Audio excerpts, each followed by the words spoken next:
So the G7 leaders met for the first time this week since the start of the coronavirus pandemic. This is as the leaders seek ways to defeat the coronavirus pandemic and lead also this global recovery that we hear a lot about. Let's get the very latest on the ground. Laura Makin-Isherwood joins us from England. Laura, thank you very much indeed for coming on. Building back better, that is the message. But what will that entail? What are leaders saying with regards to the possible routes that they can take to, I guess, get us to that better place? Well, of course, the entire global agenda over the last year has been dominated by the coronavirus pandemic, hasn't it? And of course, you'd expect it to be the key area of discussion here too. We've already had talks between G7 leaders yesterday about what building back better might mean. There was discussions about equality, investing in girls' education. But the big focus as well here today is about how we would prepare if another coronavirus pandemic came around the corner. This afternoon, there will be a session and a presentation delivered by Melinda French-Gates and Patrick Vallance, who is one of the scientific officers here in the United Kingdom who has led the coronavirus response. They're asking leaders to come together and basically agree to some sort of plan whereby they could respond effectively and try to hold back another pandemic within 100 days. It's thought there could be a new agreement signed as well between leaders. The Carbis Bay Agreement, obviously after the area, the little village in Cornwall where this meeting is taking place, whereby all these nations would commit to throw as much as possible at pandemic responses. Now, there's also trade, isn't there? We've had a lot of shifts across Europe, at least, in terms of trade relations after the UK left the EU. And we know that countries, including South Africa and India, have been invited to this conference to discuss and build relations there. We know that the UK thinks that South Africa will be a key partner moving forward. And so building back better could mean bigger relations, stronger relations between the two nations.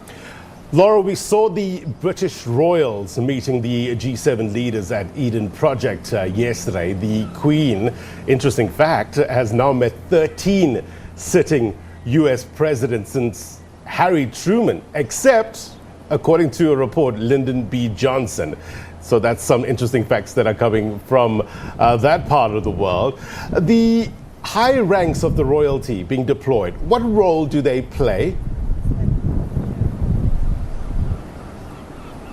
Well, this is all about soft power, essentially, rolling out those big names, those influential faces in the United Kingdom and talking to these global leaders to try to create, as we're saying repeatedly, stronger relationships between those nations. Of course, Her Majesty the Queen here is the figurehead, and as you say, she's been on the throne for such a long time. She has seen changes that no one else that's been, you know, a real leading person within a nation has ever seen. So she has this understanding, this knowledge, this background experience that is really useful in terms of getting leaders on board and bringing people around. She's also a kind of neutral stance here, isn't she? She's not political. She's not supposed to give any kind of opinions. So having her there as somebody to meet is a really great softener in terms of relations and also having a good time, essentially, over dinner. Somebody called it a diplomatic charm offensive. Laura, how much can we expect of substance as opposed to just a talk shop? Sorry, I misheard that. Can you repeat that one? I just want to gauge in terms of what the public's opinion and perception is around the G7 meeting. How much can we expect in terms of substance, getting things done, you know, as opposed to just being a talk shop? Well, essentially, we will get a few announcements, I think, but we know coming into these meetings that actually this is about starting conversations. It's about looking forward into the future. It's not about setting specific policy with regards to each individual nation, but we are hearing that agreements are being made, aren't we? That Carbis Bay Agreement hopefully will be signed at some point today in terms of bringing together these nations and moving forward. We've also had commitments made individually by countries, including the United States already to donate 500 million doses of vaccine to nations that currently don't have much access to them. The UK has come forward saying it will share 100 million doses, and there is an expectation from the UK government at least that there could be a figure of around 1 billion agreed by the end of this summit. So while there might not be individual countries coming forward with changes and policies specifically, this is really about a future plan and ensuring that the world, these nations and the guest nations that are coming together with the G7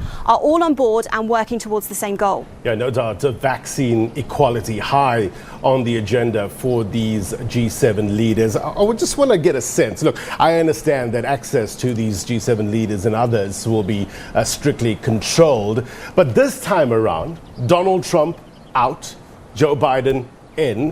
What's the read in terms of optics and body language? What are people saying with regards to the different mood this time around?